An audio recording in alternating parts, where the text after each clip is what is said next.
I was wrong. Again. This time about the Milwaukee Bucks. Similar to when I shared that I was wrong about the Denver Nuggets, my opinion on the Bucks going into the season seems to have been slightly miscalculated based off of how they've started the year. To level set, I caught a lot of heat on this channel. Check the comment section and the receipts when I said that the Bucks' big three was like middle of the pack heading into this season. And then I caught more heat when I didn't have Dame and Giannis as like a top 3 or top 5 duo in the league. And I've stated on several videos now that I wasn't high on the Bucks at all, but I still thought they'd be good. And they've been bad. Like, subscribe, and let's get into some numbers. The Milwaukee Bucks are off to a 2-7 start. Their 2 wins have come against the Philadelphia 76ers, who were without Joel Embiid and Paul George, and the Utah Jazz, who have 1 win. They've lost to the Bulls, they've lost to the Nets, they got blown out by the Grizzlies, they've lost to the Cavs twice, they've lost to the Celtics, and now the Knicks. Aside from the Cavs and the Celtics, none of those teams are above 500. As a team, they are 21st in offensive rating at just under 111. They are 22nd in defensive rating at just under 116. And if your math is mathing, that is a net rating of -5, which is 21st in the league. They are 20th in scoring, 18th in three-point percentage, and they try to make up for some of this by getting to the free throw line, which they do 10th most in the league. However, they don't make them. They are dead last in free throw percentage. Now, Giannis has to do with a lot of this. He gets to the line like 10 times and he makes half of them. Yet he's still taking like a minute and a half at the line all the time, and we just let that keep happening. Regardless, it doesn't make sense for a team with Damian Lillard and Giannis Antetokounmpo on it to not be able to put the orange ball through the orange hoop. And we've never seen a defense with Giannis and Brook Lopez on it not be able to stop anybody. But that just seems to be what we're witnessing now. I thought that a full season, a full off season, Dame, Giannis getting to work together, build some continuity, the Doc Rivers of it all, I thought at least the 2 stars would come out and be better together this year. And the numbers suggest they kind of are. They've put up some pretty impressive individual offensive stats. Damian Lillard is averaging 27 points a game, 7 assists, 5 rebounds. He's shooting 46, 37, and 90 shooting splits while getting up 9 threes a game, which that's pretty efficient. Giannis is averaging 30 points a game, 13 rebounds, 5 assists, and shooting over 60% from the field. They're both top 11 scorers in the league, and if you just saw that, you'd assume that this team was at least in the mix towards the top of the East, right?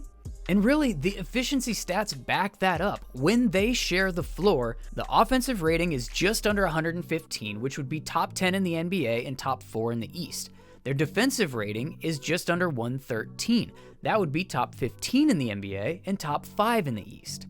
It all nets out to a 2.1 net rating, which would also be top 15 in the NBA and top 4 in the East. So while these numbers aren't screaming greatest duo in the NBA, they're clearly at least getting the job done when they're on the floor together, even if the eye test still looks kind of clunky. But then you start looking at them individually and then as a collective, and things just start to fall apart.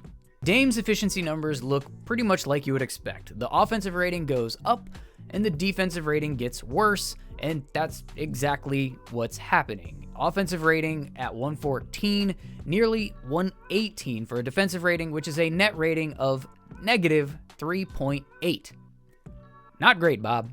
Giannis hasn't been as disruptive on the defensive end consistently like we're used to seeing, particularly in the box score. Now, when you watch the games, you can tell that guys are still altering their shot when they get down in the paint because they're expecting Brook Lopez and Giannis to be there to deter them. And that is still happening, but the counting stats just aren't where they normally are for a guy like Giannis. And that deterring that is happening hasn't been enough to fill the holes everywhere else. Giannis is only averaging half a steal each game, which is the lowest of his career. Less than a block per game, tied for the lowest of his career. He has a -2.5 in traditional plus-minus. The defensive rating is nearly 113 compared to an offensive rating of 111.5 for a -1.3 net rating. He's only had a negative net rating twice in his career, and they happened in the first 3 seasons that he played in the NBA. So what does this ultimately mean, really? It means the Bucks are in trouble. Yes, they should get Chris Middleton back sometime. Maybe. But that dude just had 2 more surgeries after the last 2 seasons missing significant amounts of time and having minute restrictions when he did play. And the latest news on his return is no news. At this rate, you're not getting 50 games out of him this year, and who knows if he's going to be on another minutes restriction and only be able to give you 25 or less a night. Minutes, not points. That cannot be the answer to fixing all of your problems. Brook Lopez is 36, and he's not playing like the 7-foot shot-blocking shooting guard that's been so impactful and important and a staple of this team when they've been at their height of success. His 2 blocks a game are still really good, and like I said, you can see guys changing their shot by his sheer presence in the paint, but he's shooting 26% from 3 and under 40% from the field. You would expect that to normalize if he wasn't 36. But given his age, I don't think we can expect anything. Guys like LeBron James and Al Horford, Chris Paul until his injury last year, Steph Curry and KD even, they've sort of warped our idea of what aging in the NBA should look like. Those guys aren't normal. NBA players don't usually get better in their mid to late 30s. Most don't even get there, and the ones that do typically aren't that effective. All things considered, Brook is actually playing really well for his age and what our expectations should be right now, but not as well as he needs to with the way that they rely on him.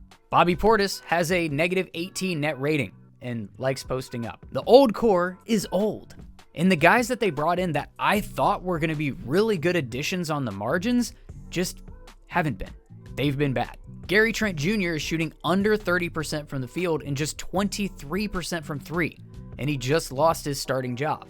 Taurean Prince has been efficient shooting, but is playing like it's Darvin Ham Lakers time, and they're hemorrhaging points in his minutes with a 122 defensive rating, a negative 8.4 net rating. DeLon Wright is playing 13 minutes a game with a negative 13.3 net rating. The only guys on this team that I'm excited about right now are Ajax, who just got that starting spot from Gary Trent. He's only 22, and he's the only non-Giannis player on this team that just looks athletic on the floor. And AJ Green, who's 25 and can actually shoot. They're the only 2 players in this rotation with a positive net rating, both hovering around +5. And I would expect growing pains, but at this point, play them as much as you can because they're the only young legs that you have on this roster, and the old ones aren't getting it done. But is there hope? One would think so. Even if you just watch the 2 games that they played against the Cavs, one without Giannis, they were extremely competitive. Those games went down to the wire. Fans would say they should have won those games. But outside of that, they're making it really hard to believe that that's their reality. What do you think? Let me know in the comments if you think the Bucks are going to be able to turn it around, and then watch this next.